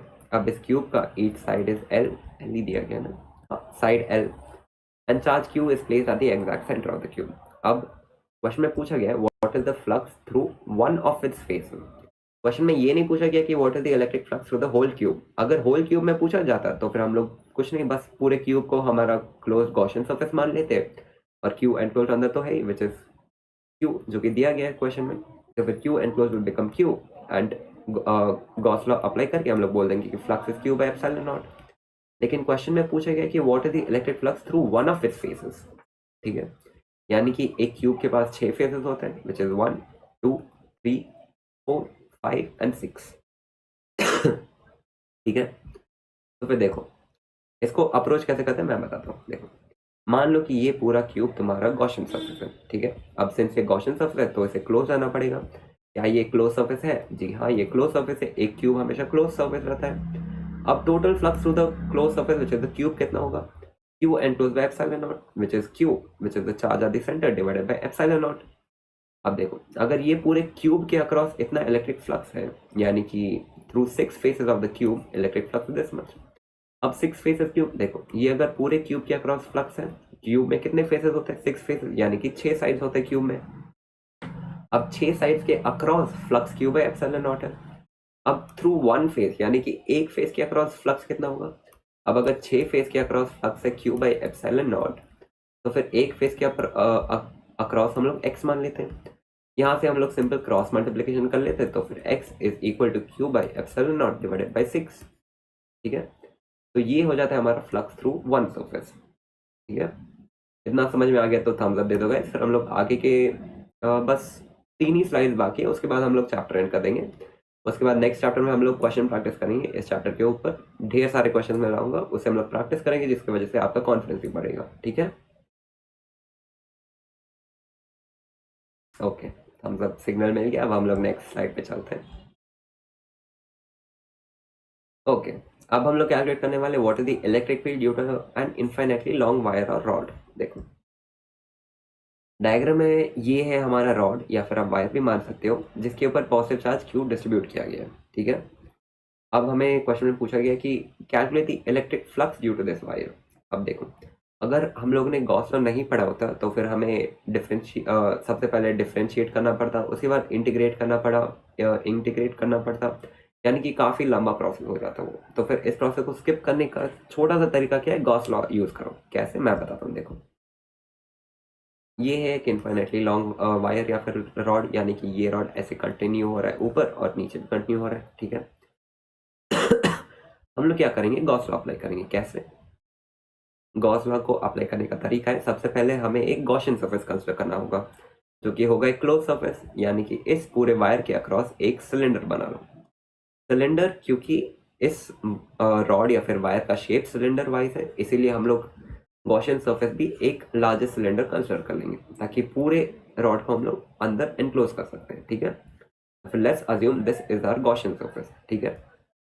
अब देखो, अब इस सिलेंडर में 3 फेजेस हैं। ये हो जाएगा हमारा पहला फेस, ठीक है, और ये हो जाएगा सेकेंड फेस, ओके, और ये कर्व्ड पार्ट हो जाएगा हमारा थर्ड फेस, ठीक है, यानी कि this is the third phase. अब हम लोग सेम अप्रोच रखेंगे कि इंडिविजुअल फ्लक्स कैलकुलेट करेंगे through phase 1, phase 2 and phase 3, और तीनों को ऐड कर लेंगे, फिर हमें नेट इलेक्ट्रिक फ्लक्स मिल जाएगा। तो फिर वही करेंगे। देखो, assuming a larger cylinder surface as a Gaussian surface, ठीक है। इतना समझ में आ गया कि अप्रोच कैसा रहेगा, गॉसियन सरफेस कैसे कंसिडर करते हैं। जो भी चार्ज का शेप है बस उसी के शेप में थोड़ा बड़ा हम लोग गॉसियन सरफेस कंसिडर कर लेंगे, ठीक है। समझ में आ गया तो थम्स अप दे दो गाइस। ओके, ठीक है। देखो, अब फाई नेट या फिर नेट इलेक्ट्रिक फ्लक्स क्या होगा, it will be phi one plus phi two plus phi three, ठीक है। यानी कि flux through the surface 1 plus flux through the surface 2 plus flux through the surface 3। अब flux through surface 1 and surface 3 zero होंगे। क्यों zero होंगे, देखो, surface 1 है हमारा ऊपर का surface यानी कि this surface। अब इस surface का area vector will be radially outward, ठीक है। and due to and the electric field due to the charged plate will be in which direction। देखो, अब यहाँ से अगर आप ध्यान से देखोगे तो फिर ये हमारा पॉजिटिव चार्ज, और हमें पता है कि electric field line due to positive charge radially outward, यानी कि ये अगर मेरा पॉजिटिव चार्ज है तो इलेक्ट्रिक फील्ड होगा रेडियली आउटवर्ड। यानी कि since this charge is distributed along a line तो इलेक्ट्रिक फील्ड हो जाएगा इन दिस डायरेक्शन, बाहर की ओर, ठीक है। बाहर की ओर आ गया हमारा इलेक्ट्रिक फील्ड। ओके, तो यहाँ पे हम लोग देख सकते हैं कि दोनों के बीच का एंगल हो जाएगा 90 degree. This was the area vector which was exactly perpendicular to the surface and this is the electric field। दोनों के बीच का एंगल is 90 डिग्री। तो यहाँ पे देखो, फाई वन हो जाएगा ई ए कॉस 90 एंड कॉस 90 कितना होता है, cos 90 is nothing but zero, यानी कि ये पूरा टर्म हो जाएगा जीरो या फिर फाई वन हो जाएगा जीरो, ठीक है। अब फाई थ्री भी जीरो होगा, क्यों, देखो, फाई थ्री यानी कि area of the third surface क्या है, ये नीचे वाला सरफेस, इसके across area vector will B downward and electric field is radially outward, यानी कि दोनों के बीच का एंगल इज 90 डिग्री, ठीक है। सिंस दोनों के बीच का एंगल इज 90 डिग्री तो वापस cos 90 कितना होता है, जीरो। तो फिर सिंस cos 90 जीरो होता है, zero into anything is zero, यानी कि phi three will also be zero, यानी कि net flux will be phi one plus phi two plus phi three, यानी कि zero plus phi two plus zero, यानी कि net electric flux will be contributed only by phi two, ठीक है। Only phi2 contributes for the electric flux। Okay, देखो, अब phi2 को हम लोग कैलकुलेट कैसे करेंगे। phi2 क्या है, इलेक्ट्रिक फील्ड इनटू एरिया, यानी कि डॉट प्रोडक्ट। अब थीटा क्या है, थीटा होगा 0 डिग्री। अब आप बोलोगे कैसे, देखो, अगर ये हमारा कर्व्ड सरफेस है, ठीक है, मान लो this is a curved surface, ठीक है, इसका एरिया वेक्टर कैसे होगा, रेडियली आउटवर्ड, यानी कि इन दिस डायरेक्शन। अब अगर चार्ज क्यू इस सरफेस पे डिस्ट्रीब्यूट किया गया है तो फिर उसके वजह से इलेक्ट्रिक फील्ड किस डायरेक्शन में होगा, it will B radially outward, यानी कि this will also be the direction of the electric field. अब अगर ये हमारा कर्व्ड सरफेस है जिसके ऊपर पॉजिटिव चार्ज क्यू डिस्ट्रीब्यूट किया गया है, यानी कि electric field is radially outward and the area vector is also radially outward for the curved surface, जो कि ये वाला सरफेस हो जाता है डायग्राम में, ये वाला सरफेस कर्व्ड सरफेस, यानी कि थीटा इज 0 डिग्री, ठीक है। इतना समझ में आ गया तो थम्स अप दे दो गाइस। ओके, तो flux will be electric field into area, यानी कि electric field dot area. Area का वैल्यू क्या है, area of the curved surface. अब area of the curved surface कितना है, देखो, अगर इस पूरे सिलेंडर के लेंथ को मैं L मान लूँ, ठीक है, एंड इसके रेडियस को मैं R मान लूँ, तो फिर इस कर्व्ड सरफेस का एरिया क्या होगा, if that will B circumference of the circle into height, यानी कि 2 pi R into L। 2 pi R होता है सर्कमफ्रेंस इनटू हाइट, जो कि यहाँ पे L मैंने लिया है, यानी कि E dot 2 pi R into L is equal to Q by epsilon naught, यानी कि net electric field is equal to इस 2 पाई RL को राइट हैंड साइड में लेके आ जाओ तो फिर electric field is Q divided by epsilon naught divided by 2 pi RL। तो ये हो जाता है हमारा electric field due to an infinitely charge long wire या फिर रॉड। अब देखो, लैम्डा कहाँ से आया, देखो, लैम्डा मैंने पिछले क्लास में कहा था it is linear charge density. Linear charge density क्या होता है, it is charge divided by length, ठीक है। तो फिर यहाँ पे हमारे पास चार्ज है और नीचे लेंथ भी है, यानी कि इस पूरे टर्म को हम लोग रिप्लेस कर देंगे विद लैम्डा। ओके, तो फिर यहाँ पे लैम्डा हम लोग पुट कर देंगे तो ये हो जाएगा lambda divided by epsilon naught divided bye 2 pi r, ठीक है। या तो आप ये फॉर्मूला को याद रख लो या फिर आप इस फॉर्मूला को याद रख लो, ठीक है। इतना समझ में आ गया गाइस, इतना समझ में आ गया तो थम्स अप दे दो। फिर हम लोग आखिरी के एक दो, हाँ, 2 ही स्लाइड बाकी है, फिर उसको जल्दी से खत्म कर लेंगे और फिर क्वेश्चन भी है उसको भी हम लोग अटेम्प्ट कर लेंगे, ठीक है।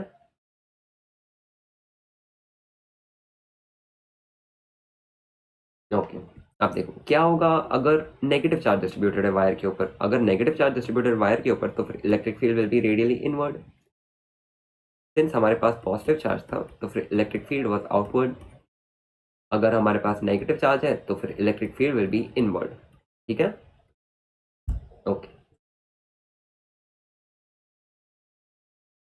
अब नेक्स्ट है electric field due to an infinite plane sheet. अब देखो ये प्लेन शीट कैसा है, ये एक नॉन कंडक्टिंग शीट है। अब नॉन कंडक्टिंग और कंडक्टिंग का फर्क क्या है, देखो जब कोई भी बॉडी कंडक्टिंग रहता है ना तो फिर उसका चार्ज जो है एक्सटर्नल सरफेस पे रहता है। ठीक है, यानी कि इस कंडक्टर के अंदर चार्ज ही नहीं रहेगा। जैसे समझ लो एक टेनिस बॉल अंदर हवा रहता है, हॉलो रहता है। ठीक है, तो फिर वही हो जाता है हमारा नॉन कंडक्टिंग सरफेस, सॉरी हमारा कंडक्टिंग सरफेस। अगर मैं एक नॉन कंडक्टिंग सरफेस को कंसिडर करूं तो फिर वो हो जाता है हमारा एक मेटल बॉल। अब मेटल बॉल के अंदर क्या होता है, अंदर मेटल रहता है, यानी कि अंदर भी मास है, उसके अंदर हवा नहीं है। यानी कि अगर मैं चार्ज दूंगा इस नॉन कंडक्टिंग सरफेस को तो फिर वो चार्ज अंदर भी डिस्ट्रीब्यूटेड रहेगा।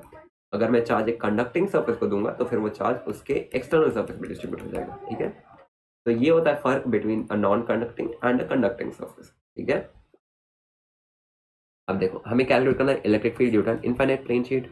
अब ये प्लेन शीट हम लोग मान लो कि ये है हमारा प्लेन शीट। ठीक है, जिसके ऊपर पॉजिटिव चार्ज डिस्ट्रीब्यूट किया गया है। अब हमें कैलकुलेट करना है इलेक्ट्रिक फील्ड थ्रू इट।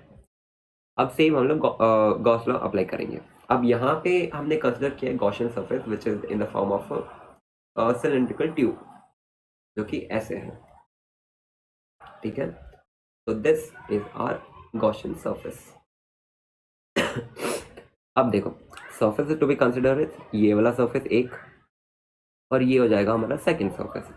अब इस प्लेन शीट की वजह से इलेक्ट्रिक फील्ड कैसे होगा, सिंस पॉजिटिवली चार्ज है तो फिर रेडियली आउटवर्ड होगा।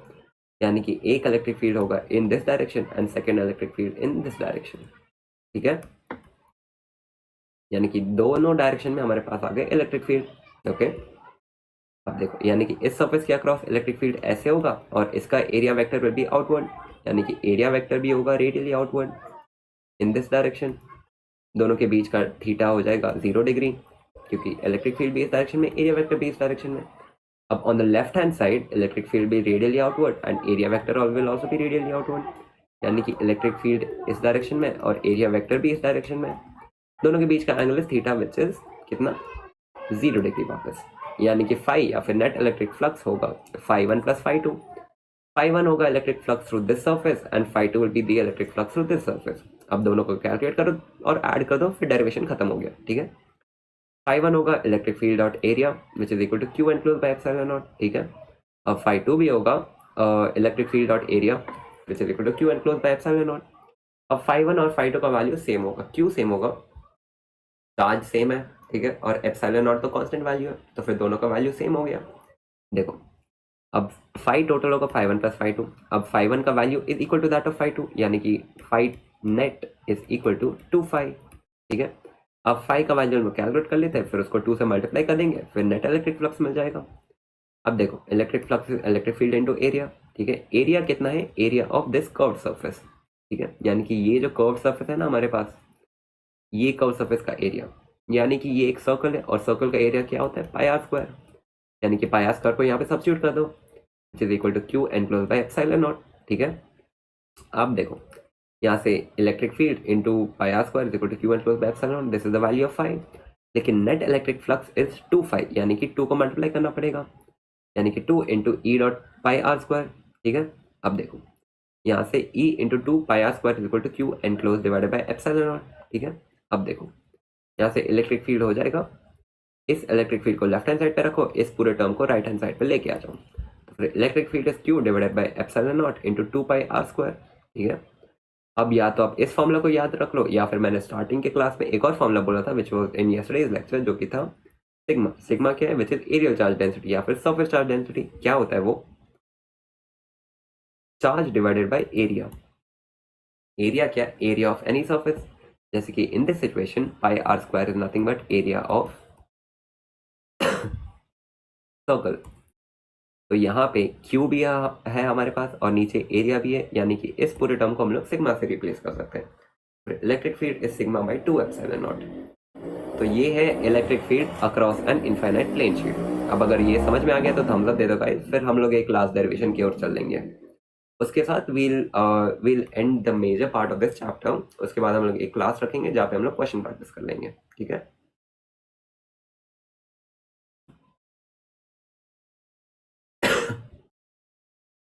अब देखो, दो क्वेश्चन है, ठीक है, जो कि एनसीईआरटी में दिए गए हैं। अब सिंस ये क्वेश्चन एनसीईआरटी में, इसका मतलब काफी इंपॉर्टेंट हो जाएगा, नीट में डायरेक्टली पूछा जा सकता है ये क्वेश्चन। अब देखो क्वेश्चन में क्या क्या है। क्वेश्चन में दिया गया है कि a charge Q is placed eight a distance of a/2, ठीक है। A charge q is placed at a distance of a/2 above the center of a horizontal square surface of an edge a, as shown in the figure. Calculate the flux of the electric field through the square surface. यानी कि ये है हमारा square surface जिसका side है a, ठीक है, और charge q is eight a distance of a/2, ठीक है। अब हमें कैलकुलेट करना है what is the flux through the square surface, यानी कि इस सरफेस के अक्रॉस इलेक्ट्रिक फ्लक्स कितना है। सेम अप्रोच रहने वाला है कि पहले इस चार्ज को हम लोग एक गॉसियन सरफेस के अंदर एनक्लोज कर देंगे। अब वो गॉसियन सरफेस कैसा होगा, एक क्यूब। क्यों? क्योंकि क्यूब के अक्रॉस 6 फेसेस होते हैं और फिर ईच फेस के अक्रॉस अगर हम लोग कैलकुलेट कर लेंगे तो फिर हमारा काम बन जाएगा। तो सबसे पहले इस पूरे चार्ज को हम लोग एनक्लोज करेंगे with in a Gaussian surface, ठीक है। गॉसियन सरफेस जो है क्यूब हो जाएगा, यानी कि अगर हम इसे क्यूब में एनक्लोज करेंगे तो ये कुछ ऐसा दिख जाएगा। और हमें कैलकुलेट करना है फ्लक्स थ्रू दिस सरफेस, हमें सिर्फ इसी सरफेस से मतलब है, ठीक है। तो फिर इस सरफेस के अक्रॉस फ्लक्स कितना होगा, देखो अगर पहले हम इस पूरे क्यूब को कंसिडर करेंगे तो फिर flux through the cube will be Q by epsilon naught. Q enclose क्या है, क्यू जो कि क्वेश्चन में दिया गया है। अब this is through the whole cube. Cube में कितने फेसेस या फिर सरफेस रहते हैं, 6, यानी कि 6 फेसेस ऑफ द क्यूब के अक्रॉस है इतना, ठीक है। तो क्रॉस मल्टीप्लिकेशन करो और flux through the individual first surface will be Q by 6 epsilon naught, ठीक है। इतना समझ में आ गया गाइस, तो थम्स अप दे दो, फिर हम लोग नेक्स्ट क्वेश्चन की ओर बढ़ेंगे।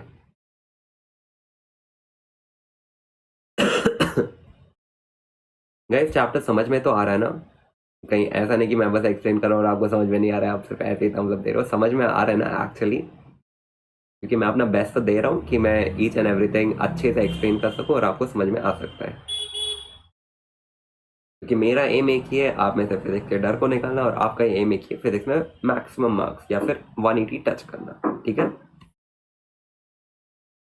अब देखो ये क्वेश्चन आप होमवर्क की तरह भी ट्राई कर सकते हो, मैं एक्सप्लेन कर देता हूँ। देखो क्वेश्चन में दिया गया है कि an infinite line charge produces an electric field 18 into 10 to the power 4, ठीक है, at a distance of 2 meter from it.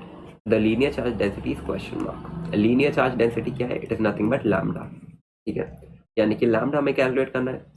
हमें पता है कि electric field due to an infinite line charge is lambda divided by epsilon naught 2 pi are.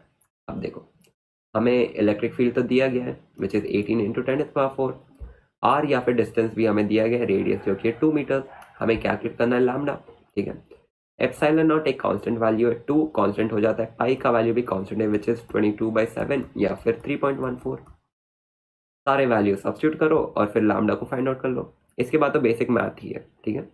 सारे values को enter करोगे तो फिर ये इक्वेशन पे पहुंच जाओगे और फिर लैम्डा को कैलकुलेट कर लेना, जो कि हो जाएगा 2 into 10 to the power -5, ठीक है। तो आगे बढ़ते हैं with the last slide of this chapter. हाँ गाइस ये लास्ट स्लाइड है, सॉरी 2 स्लाइड बाकी है, ये लास्ट स्लाइड है, उसके बाद लास्ट स्लाइड हम लोग प्रॉपर टाइम में खत्म कर लेंगे क्लास को, ठीक है। अब electric field due to a shell. अब शेल क्या होता है, shell is nothing but a close surface, जैसे एक टेनिस बॉल ही समझ लो या फिर एक प्लास्टिक बॉल समझ लो जिसके अंदर एकदम हॉलो रहता है। अगर अंदर फील्ड है तब वो एक स्फीयर बन जाएगा। ये हमारा शेल है जो कि अंदर एकदम खोखला या फिर हॉलो रहता है, ठीक है, अंदर हवा रहता है। तो फिर 3 केस है। सबसे पहला केस है calculating electric field outside the shell, यानी कि इस डायग्राम में मान लो दिस इज आवर शेल जो कि इस ब्लैक लाइन से मैंने ड्रॉ किया है, and this is our Gaussian surface outside the shell, ठीक है, at a distance of capital R, ठीक है। मान लो इस शेल का रेडियस है स्मॉल आर और ये बाहर के गॉसियन सरफेस का रेडियस है कैपिटल आर। हमें कैलकुलेट करना है इलेक्ट्रिक फ्लक्स या फिर electric field through this surface, ये गॉसियन सरफेस, ठीक है, which is outside the shell. तो फिर अप्लाई करो गॉस लॉ। पाई आर या फिर flux through the radius R वाला जो हमारा गॉसियन सरफेस है वो होगा Q enclose divided by epsilon naught. Q enclose यानी कि इस पूरे गॉसियन सरफेस के अंदर कितना चार्ज एनक्लोज है, जो कि है सेंटर में इस स्फीयर के अंदर, यानी कि इस शेल के अंदर जितना चार्ज एनक्लोज है, क्यू एनक्लोज हो जाएगा कैपिटल क्यू जो कि हो जाएगा क्यू बाय एप्सिलॉन नॉट, ठीक है। और हमें ये भी पता है कि सिग्मा या फिर surface charge density is Q by A या फिर चार्ज बाई एरिया, जिसे हम लोग ने फर्स्ट लेक्चर में ही पढ़ा था। तो फिर electric field into area is equal to Q divide by epsilon naught. ठीक है, अब 4 पाई आर स्क्वायर कहाँ से है? हमें पता है कि फाई या फिर इलेक्ट्रिक फ्लक्स है इलेक्ट्रिक फील्ड इनटू एरिया। अब एरिया कितना है? Area of the sphere. Sphere का एरिया क्या होता है? That is 4 pi R square. ठीक है, 4 पाई आर स्क्वायर। अब ये आर स्क्वायर कौन सा होगा? ये होगा कैपिटल आर। क्यों होगा कैपिटल आर? क्योंकि इस गॉसियन सरफेस के अक्रॉस हम लोग कैलकुलेट कर रहे हैं फ्लक्स। इस गॉसियन सरफेस का रेडियस है कैपिटल आर, तो हमें इस गॉसियन सरफेस या फिर इस शेल का एरिया चाहिए जो होगा 4 पाई कैपिटल आर स्क्वायर। तो electric field into 4 pi capital R square is equal to Q by epsilon naught. तो यहाँ से इलेक्ट्रिक फील्ड कैलकुलेट कर लो, इस पूरे टर्म को राइट हैंड साइड लेके आ जाओ। तो फिर इलेक्ट्रिक फील्ड हो जाएगा, तो फिर electric field ultimately is Q divided by 4 pi R square epsilon naught. ठीक है, अब देखो यहाँ से हमें पता है कि sigma is Q by A या फिर क्यू या फिर charge is equal to sigma into area. ठीक है, सिग्मा इंटू एरिया, एरिया क्या होगा? 4 पाई कैपिटल आर स्क्वायर। तो फिर यहाँ पे Q is equal to sigma A which is sigma into 4 pi R square. ठीक है, अब electric field into 4 pi R square is equal to sigma into 4 pi R square divided by epsilon naught. ठीक है, या फिर electric field is sigma R square divided by epsilon naught R square. अब हो सकता है कि आपको इस स्टेप में ना थोड़ा सा मतलब कंफ्यूजन हुआ हो, रुको मैं क्लियर कर देता हूँ। देखो यहाँ तक समझ में आ गया होगा। Electric field into 4 pi capital R square is equal to Q enclose divided by epsilon naught. हमें पता है कि क्यू या फिर charge on this sphere on this shell will be nothing but surface charge density into area. Okay, इसका surface charge density क्या होगा? That is sigma that is Q charge divided by area. फिर यहाँ से इसको substitute करो और फिर तुम्हारे पास ये वाला टर्म आ जाएगा। फिर इलेक्ट्रिक फील्ड का इक्वेशन लिखो और इसको राइट हैंड साइड में लेके आ जाओ। तो 4 pi R and 4 pi R cancel out हो जाएंगे और बचेगा sigma R square divided by epsilon naught capital R square.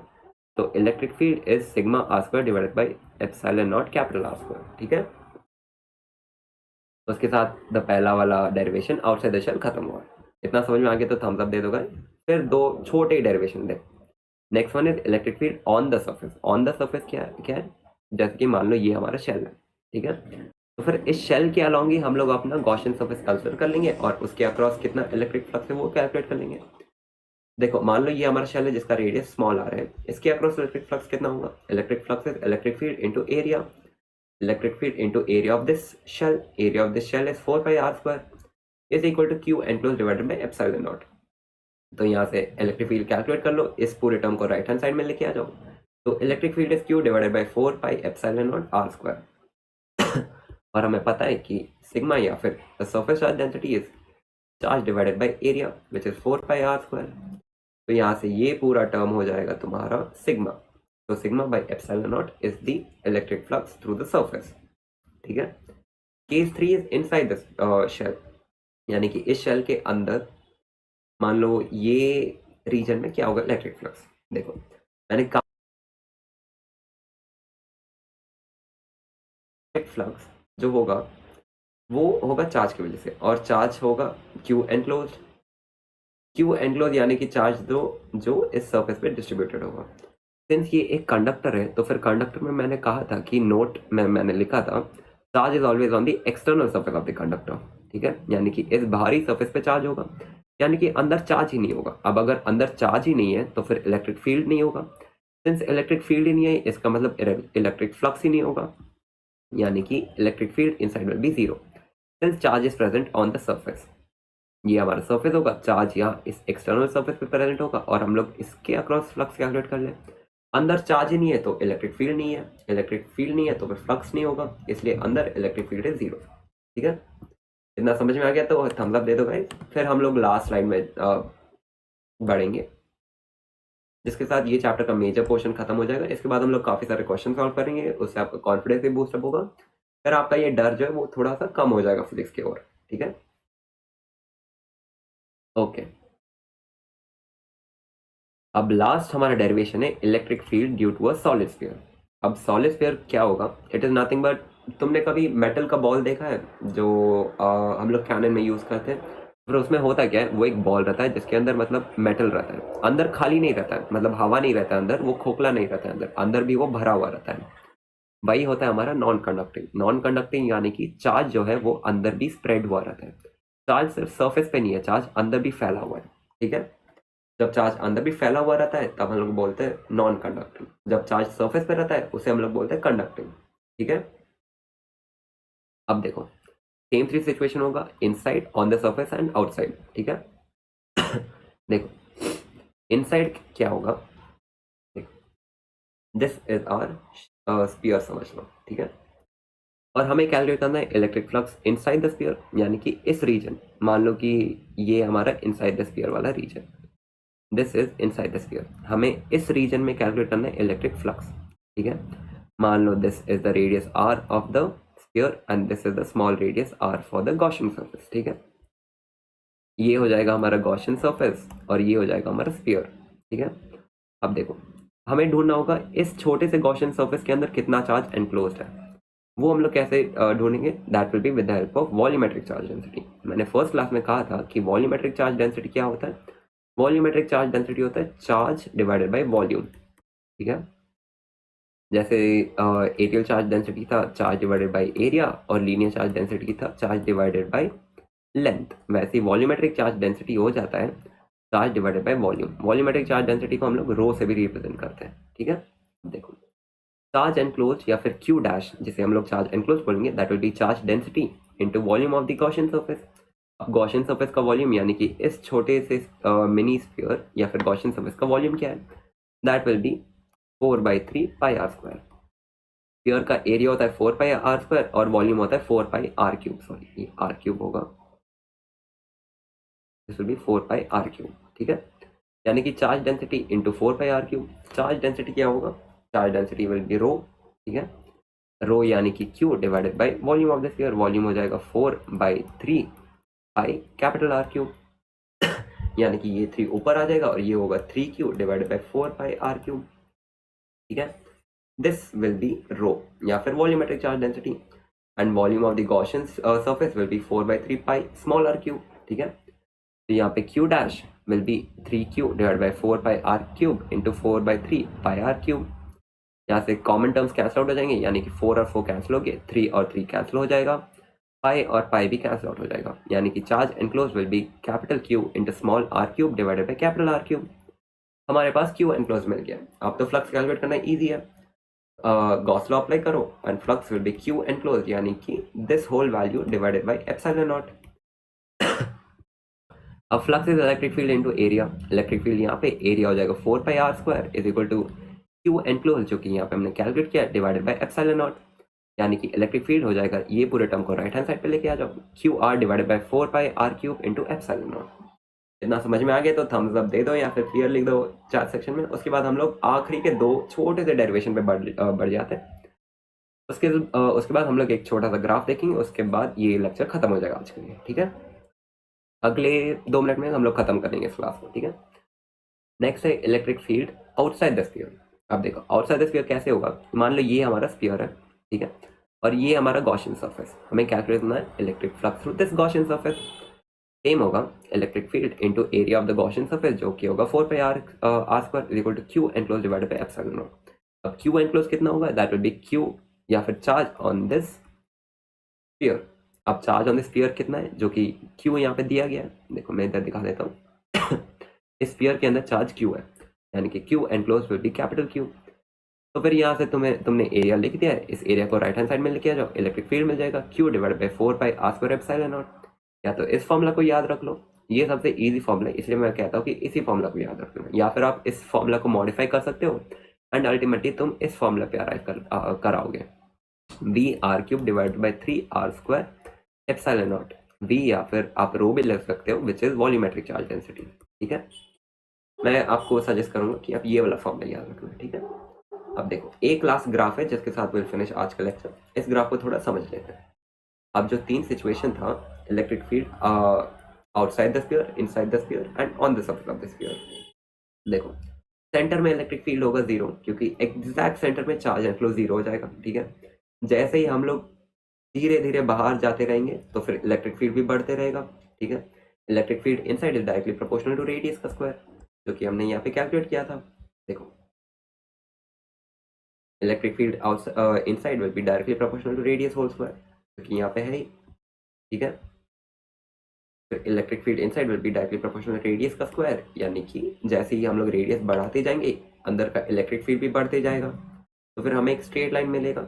यहाँ इस पॉइंट पे मान लो कि ये रेडियस पे पहुंच चुका है, यानी कि यहाँ से धीरे धीरे धीरे बढ़ते बढ़ते बढ़ते बढ़ते ये स्फीयर के रेडियस तक पहुंच गया। अब रेडियस पे हमें मैक्सिमम वैल्यू मिल जाएगा which is on the surface. जैसे ही हम लोग यहाँ से और दूर जाते रहेंगे ना, मतलब आउटसाइड द स्फीयर निकलेंगे, तो फिर इलेक्ट्रिक फील्ड कम होते जाएगा। क्यों? यहाँ पे इलेक्ट्रिक फील्ड हमने कैलकुलेट किया, electric field is Q divided by 4 pi r square epsilon naught, यानी कि electric field is inversely proportional to r square, ठीक है। तो फिर जैसे ही हम लोग r स्क्वायर बढ़ाएंगे, r स्क्वायर जब बढ़ेगा तो फिर इलेक्ट्रिक फील्ड कम होगा, इसीलिए यहाँ से ग्राफ ऐसे पैराबोला बन जाता है, ठीक है। उसके साथ ये चैप्टर हम लोग ने खत्म किया है। नेक्स्ट क्लास में हम लोग इसके ऊपर काफ़ी सारे क्वेश्चन सॉल्व करेंगे, ठीक है, जिसकी वजह से आपका कॉन्फिडेंस भी बूस्ट अप हो जाएगा, ठीक है। आज का क्लास अच्छा लगा है तो फिर आप कमेंट सेक्शन में कमेंट कर देना, फीडबैक दे देना क्लास के बारे में, ठीक है। और फिर मिलते हैं अगले क्लास में। आई गिव माई बेस्ट ताकि मैं इस क्लास में आपको सब कुछ समझा सकूँ।